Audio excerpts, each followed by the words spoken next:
nggak apa-apa kita kejar pembangunan, tapi tidak melupakan konsep-konsep ekologi yang ada seperti itu. Nah,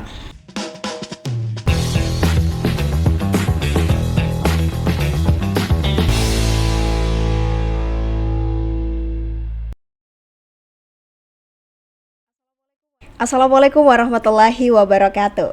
Halo pemirsa Unhas TV, senang sekali saya Aminah Rahma Ahmad dapat kembali menjumpai Anda dalam program Unhas Pick Up.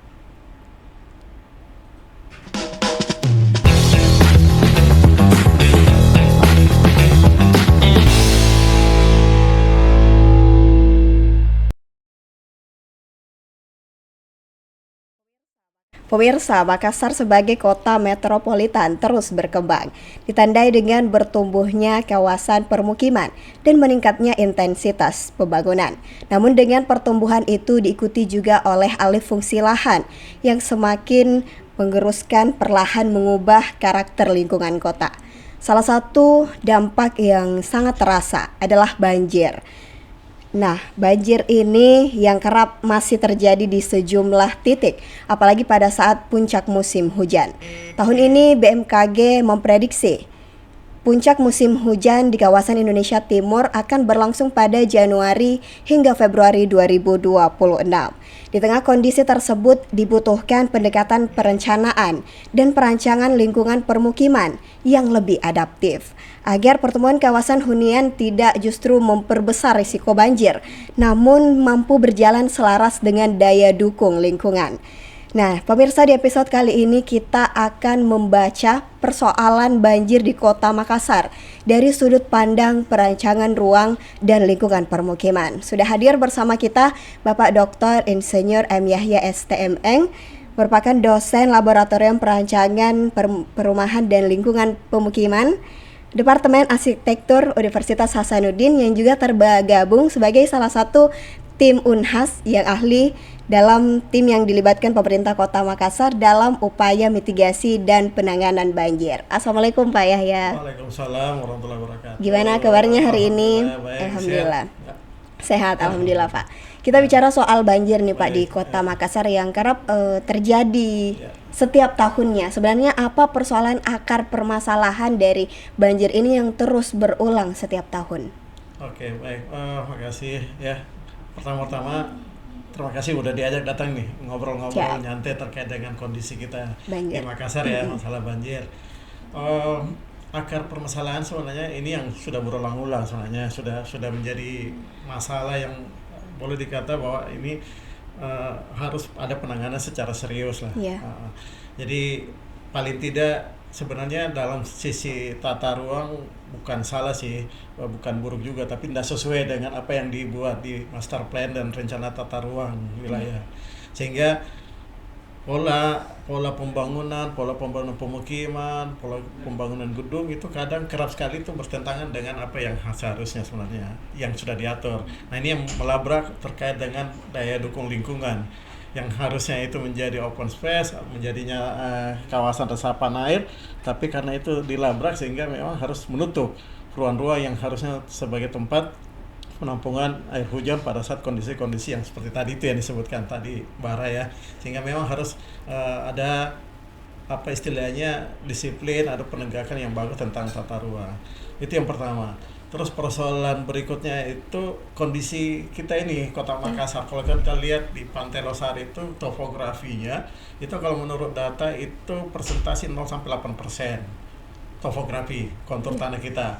Dan ini yang menyebabkan bahwa ini kelandaian itu terlalu hampir datar lah, sehingga begitu ada kondisi air hujan yang ada sehingga itu akan memperlambat aliran air hujan ke laut. Nah, kondisi-kondisi lain itu ya seperti tadi adanya pertumbuhan permukiman yang banyak yang tidak terkontrol sehingga tutupan lahan yang fungsi lahan yang harusnya dengan open space tata ruang hijau yang harusnya menjadi resapan itu ditutupi perkerasan sehingga air jadi bingung mau harusnya turun ke bawah tapi dia masuk ke genangan-genangan. Itu yang akar permasalahan yang paling besar sebenarnya yang terjadi, dan itu yang berulang-ulang terjadi setiap tahun gitu kondisinya. Seperti itu Mbak Ara. Iya, jadi kayak ada perancangan yang tidak sesuai dan Iya, topografi juga tadi. betul. Jadi sejauh mana sih ini banjir dipengaruhi oleh faktor alam atau bahkan sejauh mana jangan-jangan banjir ini terjadi akibat dari pola pembangunan Ya, terjadi yang di Kota Makassar ini, Pak? ya,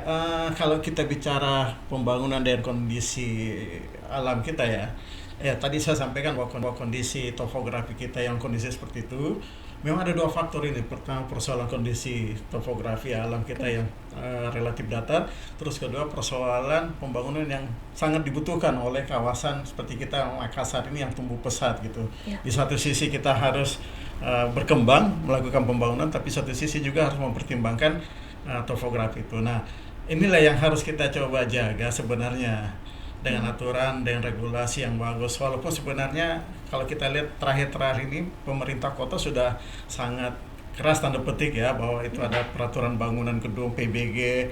Itu yang harus dibuat lebih detail tentang bagaimana mengatur misalnya ini property developer untuk kawasan-kawasan itu jangan lagi tanda petik yang penyakit-penyakit lama yang awalnya untuk dia kawasan bukaan, tapi begitu tidak diserahkan itu langsung jadi bangunan lagi yang harusnya menjadi tangkapan air, catchment area seperti itu. Ini yang harus coba kita perhatikan baik-baik sebenarnya untuk warning ke pemerintah ke depan. Tapi saya yakin dengan masa pemerintahan Pak Api kemarin ini, kami juga termasuk di dalam timnya juga, bahwa itu beliau sangat istilahnya perhatian banget dengan kondisi ini, karena begitu awal kepemimpinan beliau langsung membentuk tim yang betul-betul persoalan itu menjadi sangat urgent, prioritas untuk penanganan baik kondisi-kondisi beberapa ruas jalan yang ada. Yang paling parah sebenarnya kawasan-kawasan yang ada di perumahan kita di Manggala.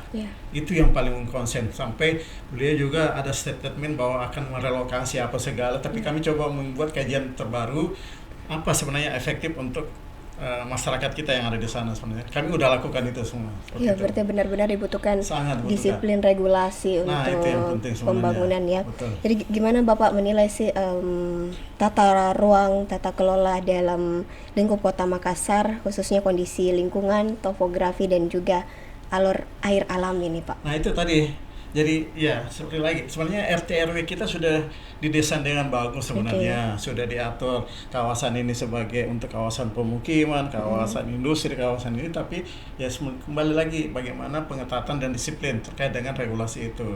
Sebenarnya contoh lah yang paling kita berbasis kasus saja ya Mbak Ara ya, kasusnya bahwa kasus di Manggala. Sebenarnya kasus Manggala itu memang kalau kita pelajari dia lebih banyak cekungan air dan memang penampungan. Tapi itu bisa diselesaikan kalau kita misalnya beberapa segmen area di kawasan itu menjadi resapan air. Jangan semua dibangunin gitu maksudnya.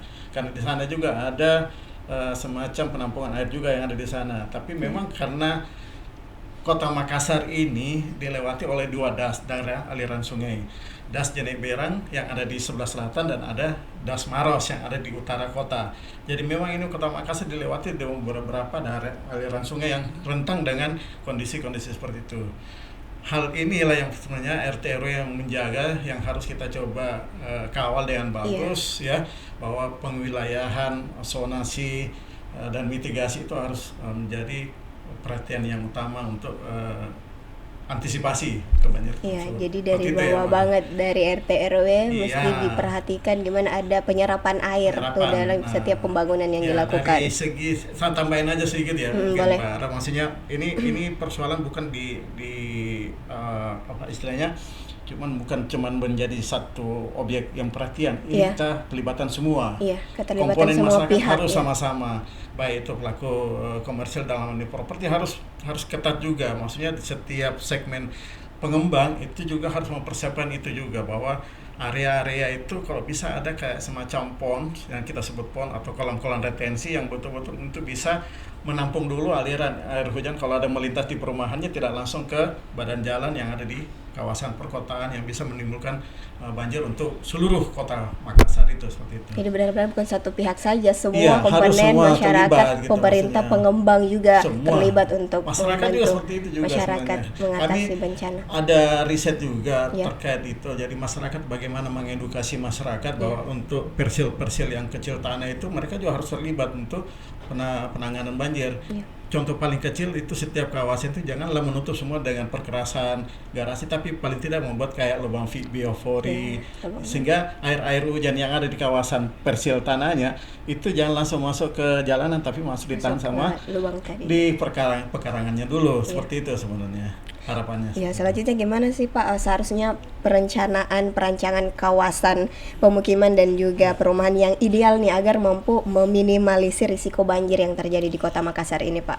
Ya, untuk yang kasus seperti itu kami ada sebenarnya konsep yang, dan itu sudah banyak dilakukan yang kita sebut dengan water sensitive urban design secara makro. Jadi kita coba memilah konsep penanganan ini ada secara makro ini secara kawasan, di mana kawasan ini dengan tadi penataan RT RW tadi itu.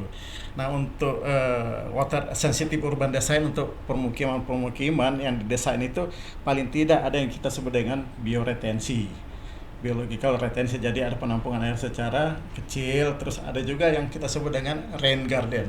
Rain garden semacam tanaman-tanaman yang bisa menghambat aliran air tidak langsung. Sebenarnya persoalannya yang paling sering banjir itu karena semakin kecil runoff. Runoff itu pengertiannya limpasan air hujan yang tidak tinggal di dalam tanah karena perkerasan. Kalau kita lihat sekarang hampir semua yang terbuka itu tanah-tanah itu dibangunin di floor, di semen apa semua.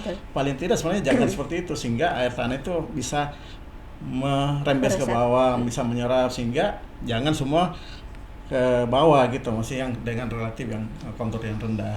Harapan seperti itu sebenarnya, Mbak Ara. Iya, jadi jangan di semen, kalau bisa langsung menyerap ke tanahnya kalau membangun. Nah, apakah Pak alih fungsi dari lahan ini dan meningkatnya kepadatan bangunan menjadi faktor dalam signifikan memperparah risiko banjir di Makassar ini tadi? Sudah pasti ya, Mbak Ara, ya, bahwa RT RW sudah mengatur tentang misalnya pemukiman ini, terus tiba-tiba dibuat seperti itu, pasti akan alih fungsi itu sangat mempengaruhi. Ya, sangat mempengaruhi. Pertama, tadi kami sebut hilangnya area resapan yang alami loh, ini alami yang harusnya tanah karena dibangunin hilang juga resapannya, ya kan? Itu sangat-sangat signifikan. Terus faktor peningkatan kepadatan bangunan. Kalau kami di arsitek itu biasanya dengan KDB, koefisien dasar bangunan. Koefisien dasar bangunan maksudnya perbandingan antara bangunan yang terbangun dengan yang tidak terbangun. Biasa ada rasionya, ada 40-60, ada 30-30. Nah, biasanya udah diatur di dalam PBG 40-60 yang tidak terbangun, tapi dibangunin lebih. Nah, itu yang masalah. Karena kita tidak taat dengan aturan tersebut, seperti itu. Yang kedua lagi, perkembangan kota, kalau kita lihat Makassar, itu sangat padat, bisa merembes ke Maros, bisa ke Goa. Nah, ini yang perkembangan kota yang ini, pemukiman ini yang kadang kita tidak tahu bagaimana perencanaannya ya. Masalah karena perencanaan masalah air itu kan sebenarnya aliran sebenarnya, Mbak Ra. Bagaimana aliran itu dari aktivitas rumah dialirkan, dari air hujan dialirkan, bisa saja dalam perencanaan drainase nggak terlalu bagus, sehingga elevasi misalnya kemiringan drainase itu bisa menyebabkan banjir di kawasan tersebut. Belum lagi kalau persoalan-persoalan masyarakat yang tidak taat untuk membersihkan, misalnya membuang sampah di sembarangan. Itu yang semua menjadi persoalan-persoalan masyarakat kita di perkotaan terkait dengan seperti itu. Ya, sedimentasi saluran itu nggak pernah dilakukan pengerukan secara internal masyarakat. Jadi bicara banjir memang ya seperti tadi saya katakan, bukan cuma urusan pemerintah sebenarnya. Semua kita yang ada yang terlibat itu harus sama-sama berpikir tentang persoalan ini, persoalan perkotaan seperti itu. Ya, jadi untuk setiap pembangunan yang dilakukan mesti butuh perancangan yang matang. Harus sebaiknya gitu, seperti itu. Jadi kalau dalam konsep perancangan lingkungan permukiman, seberapa penting nih Pak keterpaduan antara rumah, jalan lingkungan, drainase dan juga ruang terbuka hijau? Iya. Keterpaduan itu nggak bisa terpisah satu sama lain. rumah, kalau kita bicara seperti bidang saya ini di permukiman perumahan ya, ada rumahnya, ada infrastrukturnya, ada jalannya, ada drainasenya, dan itu satu kaitan yang kita nggak bicara rumah, bukan cuma rumahnya, tapi harus bicara jalannya, aksesnya ke seperti apa. Kalau kita bicara drainasenya, bagaimana aliran air itu dari aktivitas masyarakat yang ada di rumah tersebut. Jadi memang harus direncanakan dengan matang gitu maksudnya. Makanya kami selalu beberapa kali itu mengajak beberapa dinas permukiman perumahan di tiap kabupaten itu kita sama-sama mengedukasi. Bukan cuma ke masyarakat, tapi beberapa pengembang-pengembang yang betul-betul mereka udah paham secara teori, tapi biasa pelaksananya mereka lupa bahwa ini tetap harus dikawal untuk keterpaduan yang tadi itu antara rumah, infrastruktur lainnya terkait dengan jalan dan drainase itu seperti itu. Sangat penting keterpaduannya. Sangat nggak bisa dilepas. Kalau kita bicara rumah, jangan cuma rumahnya tok yang karena mau jualan mau laku, lupa tentang persoalan aliran airnya gitu. Keterpaduan semuanya butuh. Seperti itu. Kalau ruang terbuka hijau gimana tuh Pak dalam perannya? Kalau RTH ya, kita sebut RTH. Kalau standar Kementerian PU itu ada, setiap kota punya standar dan itu diwajibkan dan mereka tetap harus dipantau. Misalnya Kota Makassar, nah ini yang polemik juga, nggak apa-apa ya ngomong aja ya. Boleh. Kota Makassar kalau nggak ada UNHAS hutannya itu nggak cukup persentasinya. Cuman dalam beberapa kali kami coba, karena kami juga selain segala akademisi, kami juga di perencanaan UNHAS selalu berdiskusi teman-teman di dinas di PU Kota Makassar. Kami menyiapkan hutan, menjaga kami punya, tapi kontribusi dari pemerintah kota itu seperti apa? Kayak UNHAS, tanda petik ya. Karena kami menjaga terus, karena kami kalau di UNHAS di perencanaan infrastruktur di UNHAS itu kami udah berdasarkan arahan pimpinan ya, itu tidak lagi pengembangan secara horizontal. Kenapa? Karena kami tidak mau menghilangkan space, tidak mau lagi mengisi lahan-lahan kosong itu dengan bangunan. Konsep kami ke depan untuk building, untuk bangunan itu secara vertikal. Makanya kalau kita lihatin kenapa sekarang UNHAS itu mengembangnya ke atas, karena kami menjaga itu, menjaga bahwa UNHAS tetap menjaga RTH beberapa persentasi yang ada, kami tetap hijau gitu. Bayangkan kalau semua lahan yang ada di sini di UNHAS itu semua dibangun dengan gedung, jadinya kan jadi kayak kumuh gitu kan, padat semua. Seperti itu. Jadi UNHAS berkontribusi banget untuk ruang terbuka hijau di Kota Makassar. Iya, seperti itu. Nah, selanjutnya nih Pak, apakah desain permukiman di Makassar selama ini berorientasi pada kebutuhan bangunan dibandingkan daya dukung lingkungan? Tapi sebelum itu, kita jeda pariwara berikut ini.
Halo pemirsa, kembali lagi bersama saya Araf, masih di program UNHAS Pickup. Masih bersama dengan Pak Yahya, kita akan membahas bagaimana kawasan permukiman di Makassar ini selama ini apakah lebih berorientasi pada pembangunan dibandingkan dengan daya dukung lingkungan ya Pak?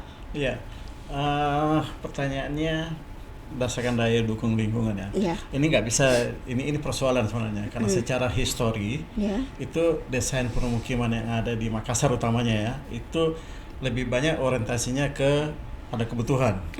Kebutuhan pembangunan dan pertumbuhan ekonomi. Nah, ini Makassar trennya kan semakin cepat ini, pertumbuhan ekonomi semakin besar, dan kota merupakan kota besar di Indonesia, apalagi di Indonesia Timur. Sehingga proyeksi pertumbuhan itu sangat tinggi, sehingga dominasi bangunan atas ekosistem air itu pasti lebih banyak bangunannya. Nah, ini yang harus persoalan, sehingga harus apa istilahnya, guideline terkait dengan ekosistem air itu tetap harus dijaga gitu. Nggak apa-apa kita kejar pembangunan, tapi tidak melupakan konsep-konsep ekologi yang ada, seperti itu. Nah, pembangunan yang harapannya kami akan coba nanti juga menyampaikan lewat tim pengendalian banjir ke pemerintah kota, ke Pak Wali Kota, bahwa itu tetap pertama persoalan ekologi, terus kedua sustainability, keberlanjutan. Ini yang nggak bisa lepas, bahwa pembangunan ya pasti setiap masa era pemerintahan tetap harus kelihatan apa yang kau buat selama masa pemerintahanmu, pembangunan apa yang kau wujudkan, tapi tanpa melupakan persoalan-persoalan ekologi, lingkungan, dan keberlanjutan itu. Nah, ini yang harus coba kita lihat, dan ini kalau bisa ini menjadi tantangan berat untuk di awal tahun ini di 2006 dengan kondisi-kondisi seperti tadi itu, cuaca yang ekstrim lah ya, seperti itu, sehingga itu persoalan cuaca kita nggak bisa nggak usah datang dulu, nggak bisa, kita harus hadapi, bahwa tapi hadapi dengan program-program yang betul-betul adaptif, yang seperti tadi disampaikan, harus sesuai dengan kondisi masyarakat kita, kondisi topografi kita, kondisi wilayah kita secara umum, seperti itu Mbak Ara. Berarti selama ini berorientasi pada kebutuhan bangunan dan juga pertumbuhan ekonomi, tapi tetap harus memperhatikan ekologinya. Itu ya. Kalau misal apa nih Pak dampak perbedaan antara kawasan permukiman yang dirancang secara terencana dengan kawasan yang tumbuh tanpa perencanaan, gimana tuh Pak? Iya, kalau kami di perencanaan ini selalu sebutnya begini, direncanakan aja kadang tidak sesuai, apalagi kalau nggak direncanakan, kan begitu ya, intinya seperti itu. Jadi maksudnya kawasan pemukiman yang direncanakan itu pasti akan terintegrasi. Integrasi baik terkait dengan bagaimana resapan. Kita bicara banjir aja fokus ya, bagaimana area resapan itu dibuat, bagaimana ketinggian lahan setiap permukiman, karena itu sangat mempengaruhi leveling tanah di kawasan-kawasan pemukiman itu sangat menentukan kawasan itu banjir atau tidak. Paling gampang gini Mbak Ara, mungkin Mbak Ara di sekitar wilayah rumahnya juga gini, ada perumahan dibangun tahun 90 di PL sekian, di sebelah membangun pasti akan menaikkan leveling tanahnya juga, nggak mungkin sama, pasti akan di atasnya karena nilai jual, karena nggak mau banjir, naiklah 1 meter, kan begitu ya. Begitu naik leveling 1 meter ini, pasti kalau ada banjir pasti yang rendah, itu yang maksudnya, ini yang mau diatur, bahwa elevasi kawasan itu harus diperhatikan terkait dengan aliran air, seperti itu, penyediaan area resapan, itu kalau direncanakan. Kalau nggak direncanakan, bayangkan gitu, merencanakan tumbuhnya seperti tadi urban sprawl tadi berkembangnya secara alami, kita nggak tahu di sana elevasi drainasenya yang ujungnya lebih tinggi dari di sini, mana bisa aliran air ke sana gitu. Berarti kan tinggal ini air, kan seperti itu contohnya. Sehingga memang penataan kawasan permukiman, perumahan itu betul-betul harus kita punya database yang jelas gitu. Database yang jelas itu kantong-kantong air itu di mana sebenarnya. Kalau kami ada kajian waktu kami sekolah di disertasi, memang secara kawasan makro itu berdasarkan air hujan itu di mana aliran air gitu sebenarnya. Gak apa-apa saya cerita aja ya, hasil riset kami di kawasan Taman Ria ini sebenarnya perumahan Talasa City itu menjadi kantong air sebenarnya. Tapi Anda lihat seperti apa Talasa City ke depannya. Itu yang saya takutkan, bahwa kami berdasarkan riset itu sudah memberikan bahwa itu sebenarnya menjadi kawasan resapan air. Nah, sekarang sudah banyak perumahan-perumahan. Kalau bayangkan kalau itu tertutup semua, berarti seperti apa nanti kawasan? Itu beberapa puluh tahun. Persoalan lingkungan tidak bisa kelihatan pada saat kita sekarang. Nanti 20 tahun, 25 baru ternyata ini yang kita cerita sebelumnya. Itu yang tidak terencana. Harusnya itu direncanakan yang bagus. Kalau itu menjadi kawasan pemukiman yang dibuka, yang awalnya untuk resapan air, harus ada program, ada upaya untuk bisa menyelesaikan persoalan itu nantinya seperti apa. Ya, itu sebenarnya. Dari setiap pembangunan permukiman harus benar-benar direncanakan supaya minimalisir banjir yang semakin menjadi-jadi setiap tahun. Air nggak bisa disuruh kalau ke sana, air nggak bisa. Di mana yang paling rendah itu pasti ke sana. Di mana ada yang aliran di situ pasti gitu. Kasihan kan masyarakat kita punya yang kawasan elevasi yang rendah, itu pasti pindah-pindah gitu maksudnya. Seperti itu. Iya Pak. Kita bicara soal solusi nih Pak. Apa yang paling mendesak dalam desain dan juga perencanaan lingkungan permukiman di Makassar ini? Solusi saya nggak usah terlalu besar aja ya, yang kecil-kecil aja untuk masyarakat kita sebenarnya. Zero run off itu maksudnya run off itu tali limpasan air. Kurangi atau perbesar sehingga perkecil run off supaya air itu bisa masuk ke tanah gitu maksudnya. Itu paling enak gitu. Setiap rumah kalau bisa ada kawasan di mana air itu bisa simpan. Jangan langsung ke jalan, jangan langsung ke saluran got di depan rumahnya. Kalau bisa tinggal aja dulu beberapa persentase dari misalnya air hujan ada tinggal di kawasan karena turunnya ke itu yang pertama gitu loh. Sehingga memang perlu penerapan kalau misalnya itu diterapkan setiap rumah, apakah dalam bentuk apa istilahnya penghargaan ke masyarakat menerapkan itu, dikasih penghargaan reward gitu maksudnya. Masyarakat yang punya kolam retensi yang walaupun kecil atau menerapkan biopori dapat kemudahan bebas sampah, iuran sampah, sehingga itu paling tidak merangsang masyarakat untuk bisa secara kecil sebenarnya. Bayangkan kalau semua melakukan itu kan pasti kan nggak limpasan jadi berkurang gitu maksudnya. Terus kedua, upaya lain untuk yang makro ya drainase, konektivitas antara satu saluran air yang ada di kawasan-kawasan pemukiman itu bisa berjalan dengan baik sebenarnya, seperti itu. Ya, jadi pemirsa, setiap kita mau membangun rumah punya tanggung jawab untuk memperhatikan. Iya. Tadi apa Pak? Zero run off-nya, punya zero run off di setiap rumah. Nah, selanjutnya nih Pak, jika kita lihat kondisi Makassar hari ini, solusi apa yang paling realistis untuk diprioritaskan nih dalam jangka menengah maupun jangka panjang ke depan? Tadi untuk masyarakat nih, kita geser ke pemerintahnya Pak. Oke, jadi dibagi dua nih. Yang menengah itu ya antara range waktu 1 sampai 5 tahun lah misalnya. Jadi kita kembali persoalan basicnya itu penguatan infrastruktur dulu yang adaptif. Normalisasi, konektivitas, drainase itu menjadi penting. Ya, normalisasi, perbaikan drainase. Kemarin kami sempat melihat di Instagram Pak Wali juga, beliau bukan marah-marah sih, tapi memprotes itu bangunan-bangunan kios-kios yang ada di atas selokan air. Jadi itu kan perhatian beliau untuk bisa bagaimana normalisasi drainase itu semakin penting. Bagaimana petugas-petugas ini bisa membersihkan kalau itu ada bangunan di atasnya, sehingga harus dihilangkan semua. Itu upaya yang luar biasa dari Pak Wali kita seperti itu. Terus itu yang 1-5 tahun ke depan, bagaimana juga menerapkan sumber resapan dan tadi biopori, kalau perlu kasih insentif lah ke masyarakat terkait dengan penerapan itu. Nah, untuk yang jangka panjang itu kurang lebih 5-15 tahun ya. Itu persoalan tata ruang sebenarnya. Bagaimana strategi adaptasi tata ruang kita sehingga pengembangan ruang terbuka hijau tetap harus menjadi perhatian. Ada juga konsep SpongeBob. Iya, pernah dengar? Itu luar biasa bahwa itu area-area kawasan-kawasan untuk resapan air yang banyak untuk kawasan perkotaan seperti itu. Saya kira begitu ya yang perlu sebenarnya. Bara. Tadi ada drainase, ada ruang terbuka hijau dan juga konsep SpongeBob tadi ya Pak, yang jadi saran solusi kepada pemerintah.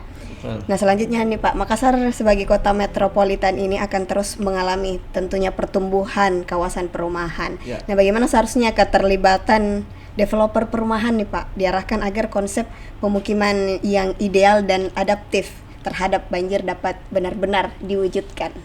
Kalau keterlibatan ya dari awal bahwa mereka harus tahu bagaimana integrasi terkait dengan infrastruktur itu. Program pemerintah sudah sangat bagus, program strategis penyelarasan drainase jalan sudah bagus. Tinggal bagaimana mereka melakukan penguatan regulasi dan perizinan sebenarnya. walaupun dalam kontekstual mereka untuk izin aja yang penting lolos dulu, ya PBG-nya, IMB dan sebagainya, tapi mereka harus menerapkan, jangan cuma sebatas di atas kertas.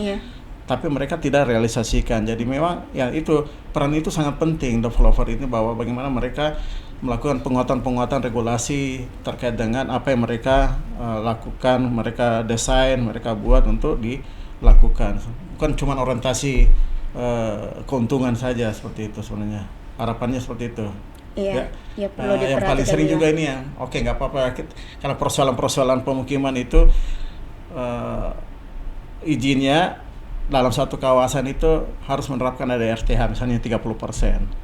Karena belum diserahkan ke pemerintah, itu mereka masih menjadi tanggung jawabnya. Tapi dalam prosesnya mereka nggak menyerahkan, tapi membangun rumah lagi. Nah ini yang contoh kecil yang selalu dan berulang-ulang tidak pernah selesai gitu, maksudnya yang terjadi di masyarakat kita. Ya, terakhir nih Pak, boleh sebagai closing statement juga penutup, refleksi apa nih Pak yang perlu untuk dilakukan bersama antara pemerintah dan juga masyarakat agar ke depan kita bisa lebih meminimalisir bencana banjir ini Pak di Makassar?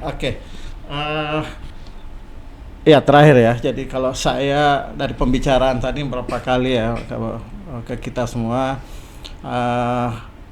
kalau saya boleh sebut, pertama tadi ada zero runoff, jadi istilahnya memenjarakan air di halaman sendiri. Memenjarakan itu menahan dulu air di coupling kita masing-masing, sehingga runoff itu semakin kecil, seperti itu. Itu yang pertama. Terus kedua, bagaimana kita upaya untuk bisa tetap menjaga lingkungan kita dengan bagus, dengan perhatian, dengan ya persoalan-persoalan banjir itu bukan cuma persoalan aliran air, tapi budaya terkait dengan persampahan dan lain-lain seperti itu. Sehingga memang harus sekali lagi perlu kita bekerja bersama, bukan cuma parsial orang-orang yang terlibat saja, tapi semua masyarakat bisa terlibat di dalam kegiatan penanggulangan banjir untuk seluruh kota Makassar ini. Saya kira begitu ya Pak Ray. Baik pemirsa, banjir di kota Makassar ini tidak bisa lagi dipandang semata karena pengaruh curah hujan, tetapi bagaimana cerminan pembangunan kota dan dirancang dengan maksimal dan matang tentunya. Nah, dari diskusi kita hari ini bersama Pak Yahya tentunya mengingatkan kita bahwa upaya untuk perancangan kota yang lebih tahan banjir itu membutuhkan perancangan yang selaras dengan daya dukung lingkungan, dan tentunya kolaborasi dan partisipasi dari semua pihak, pemerintah, perancang, ahli, dan juga masyarakat. Terima kasih Pak Yahya sudah speak up di sini soal banjir di Kota Makassar. Terima kasih juga kepada pemirsa yang setia menyaksikan Unhas Speak Up hingga selesai. Saya Aminah Rahma Ahmad beserta seluruh kru yang bertugas pamit undur diri. Sampai jumpa dan wassalamualaikum warahmatullahi wabarakatuh.